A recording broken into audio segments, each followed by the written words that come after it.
আমার বন্ধু ফাহিমের বিয়ে আমাকে ইনভাইট করেছে। সে আমার অনেক ভালো বন্ধু, ছোটবেলায় একসঙ্গে পড়ালেখা করেছি। সে আমাকে বিয়েতে ইনভাইট করেছে, আমি যাচ্ছি। আমি, আমার মা আর আমার বাবা তিনজন একসঙ্গেই যাচ্ছি ফাহিমের বিয়েতে। আসলে রাস্তাটা অনেক দূরের, যেতে যেতে অনেক রাত হয়ে গেল। যেতে যেতে না, হঠাৎ করে মাঝ রাস্তায় একটা গাছের ঢাল ভেঙে পড়লো। আমরা সবাই অবাক হয়ে গেলাম, কি ব্যাপার, রাস্তার মধ্যে গাছের ঢাল এরকম করে ভেঙে পড়লো কি করে। তারপরে আমি গাড়ি থেকে নামলাম, নেমে দেখলাম কোনো কারণ ছাড়াই ডালটা অযথাই ভেঙে পড়েছে। একদম তাজা ডাল, শুকনো ডালও না। মাঝ রাস্তায় কি করে ডালটা ভাঙলো? লাইটটা জ্বালিয়ে গাছের মধ্যে দেখলাম, গাছের মধ্যে কিচ্ছু নেই। এরকম করে ডালটা কিভাবে ভেঙে গেল? তারপরে ড্রাইভারকে বললাম, আপনি একটু বের হন, চলেন, ডালটা সরাতে হবে।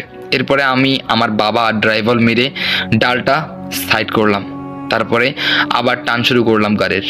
1 ঘন্টা পরে পৌঁছে গেলাম বিয়ে বাড়িতে। ফাহিম আমাকে দেখে অনেক খুশি হলো, বললো যে বন্ধু, তুই অনেক দিন পরে এসেছিস, আমি জানিস অনেক খুশি।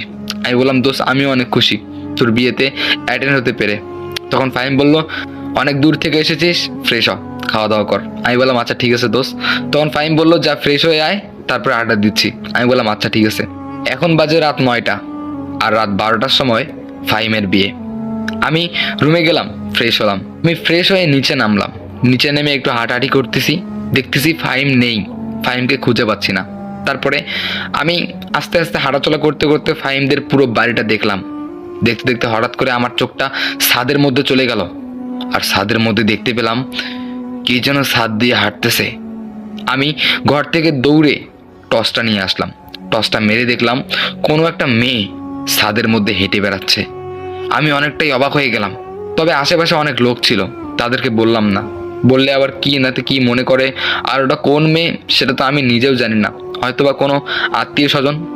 তারপরে আমি আর ছাদের দিকে তাকালাম না। এরপরে আমি আমার মতো মোবাইল টিপতেছি, বেশি খেয়াল করলাম না। তারপরে হঠাৎ করে দেখতে পেলাম ছাদ থেকে একটা ফুলের টব পড়ে গেল, খুব জোরে। অল্প একটুর কারণে আমার মাথার মধ্যে পড়েনি, আমি মনে হয় বেঁচে গেলাম। এরপরে আমার খুবই মাথা গরম হয়ে যায়। তারপরে আমি দৌড়ে যাই ছাদে, দেখবো যে ছাদের মধ্যে কে আছে আর কে এই কাজটা করলো। অল্প একটু হলে আমার মাথার মধ্যে পড়তো। দৌড়ে গেলাম ছাদে, গিয়ে দেখলাম ছাদটা ভিতর থেকেই লাগা। মানে আমি গিয়েই কেবল দরজা খুললাম, এতক্ষণ দরজা লাগাই ছিল, তাহলে ছাদে কি করে গেল? এরপরে আমি ছাদের গেটটা খুললাম। ছাদের গেটটা খুলে ভিতরে ঢুকলাম। ঢুকে টর্চটা ভালো করে জ্বালিয়ে দেখলাম ছাদের মধ্যে কেউ নেই। ছাদের আরো চতুর্দিকে খোঁজাখুঁজি করলাম, তবে দেখতে পেলাম কেউ নেই। তবে আমি একটু আগে যাকে দেখলাম সে কে ছিল, আমার খুবই অবাক লাগতেছে। এরপরে যখনই আমি আবার ফিরে যেতে ধরলাম, ঠিক সেই সময় গেটটা অটোমেটিক লেগে যায়। আমি দৌড়ে গিয়ে গেটটা খোলার চেষ্টা করি, কিন্তু গেটটা আর খোলে না।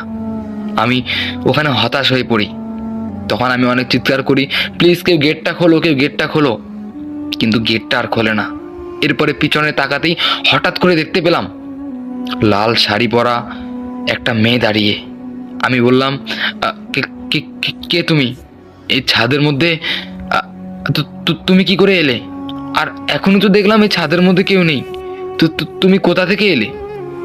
তখন দেখতেছি তার মুখ থেকে কোনো শব্দ আসতেছে না, তবে তাকে দেখে মনে হচ্ছে বিয়ে বাড়ির কোনো একটা বউ হবে। আমি বললাম যে প্লিজ আমাকে ছেড়ে দাও, আর কে তুমি, এই গেটটা প্লিজ খুলে দাও। তখন দেখলাম অটোমেটিক গেটটা খুলে গেল। আমি দৌড় শুরু করলাম, ঠিক সেই মাত্রই আমাকে বলল দাঁড়াও। তারপরে আমি থমকে দাঁড়ালাম। এরপরে পিছনে ঘুরে দেখলাম, তখন মেয়েটা আঙ্গুল দিয়ে ইশারায় ডান দিকে বলল, ডান দিকে দেখো। এরপরে আমি ডান দিকে দেখতে পেলাম ওয়ালের মধ্যে নন্দিনীর লেখা, তবে সেটা রক্ত দিয়ে।